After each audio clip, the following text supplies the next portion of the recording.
সময় কি অদ্ভুত বস্তু যিয়ে নিজকো সলনি কৰে আৰু লগতে মানুহকো সলনি কৰে। সময় তাকেই দিয়া যিয়ে তোমাৰ সময়ৰ মূল্য বুজে আৰু সম্পৰ্ক তাৰ কাষতে ৰাখা যিয়ে তোমাৰ গুৰুত্ব বুজে।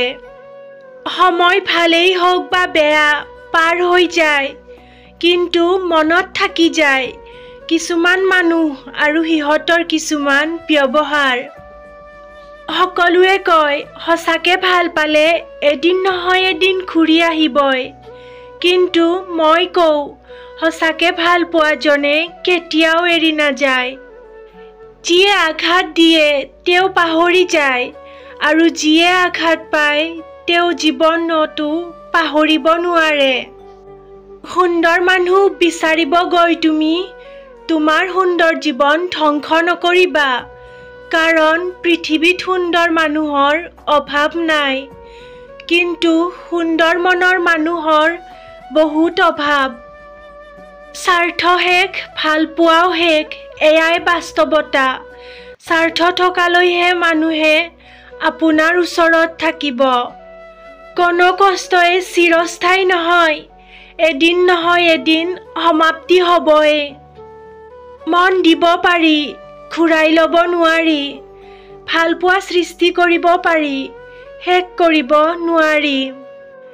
জীৱনত সেইজন ব্যক্তিক কেতিয়াও এৰি নাযাবা, যিয়ে খং কৰাৰ পাছতো তোমাৰ কাষলৈ উভতি আহে। সন্তানক সিমানখিনি শিক্ষাৰেই শিক্ষিত কৰক যাতে আপোনাৰ অসুস্থ অৱস্থাত ডক্তৰলৈ আহে, উকিল নহয়।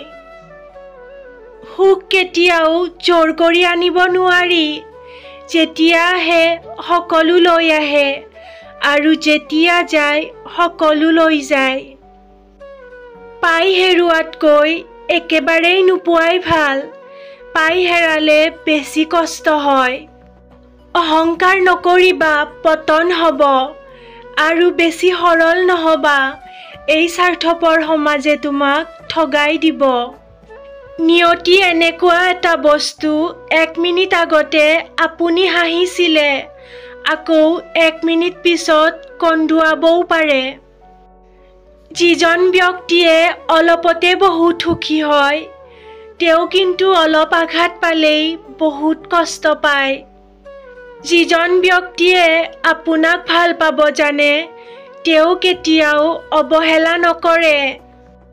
কোনোবাই তোমাক ৰিজেক্ট বা ইগনোৰ কৰিলে তুমি মন বেয়া নকৰিবা। মনত ৰাখিবা, দামী বস্তু সকলোৱে নিব নোৱাৰে।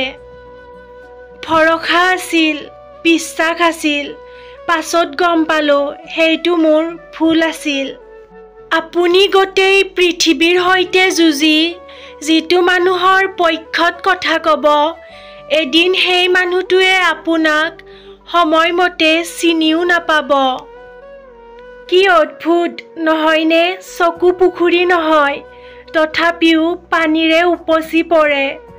মন কাঁচ নহয়, তথাপিও ভাঙি যায়।